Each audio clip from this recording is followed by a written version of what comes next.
የትግራይ ምክር ቤት ዛሬ ባካሄደው ስድስተኛ ዘመን መደበኛ ጉባኤ ዶክተር ደብረጽዮን ገብረሚካኤል የትግራይ ክልል ፕሬዝዳንት አድርጎ ሾመም።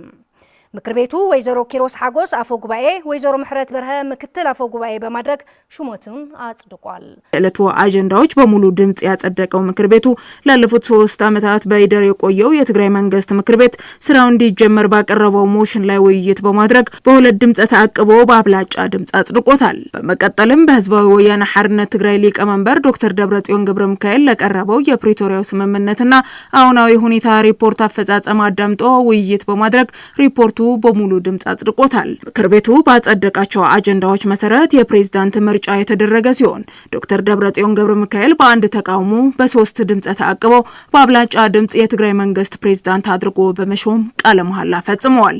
ከዛ በመቀጠልም ዶክተር ደብረጽዮን ገብረሚካኤል እስከ ቀጣይ ጉባኤ በምክር ቤቱ ስራ አስፈጻሚ አስፈላጊ ማስተካከያ በማድረግ ስራቸው እየሰሩ እንዲቆዩ ለቀረበው ሐሳብ በአንድ ተቃውሞ በአንድ ድምጽ ተአቅቦና በአብላጫ ድምጽ ጸድቋል። በመጨረሻ ስድስተኛ ዘመን ስድስተኛ መደበኛ ጉባኤ የትግራይ ምክር ቤት ለአፈ ጉባኤ ወይዘሮ ኪሮስ ሓጎስ የትግራይ መንግስት ምክር ቤት አስተባባሪ ኮሚቴ በማስተካከል ስራቸው እየሰሩ እንዲቆዩም ውክልና በመስጠት ጉባኤው ተጠናቋል።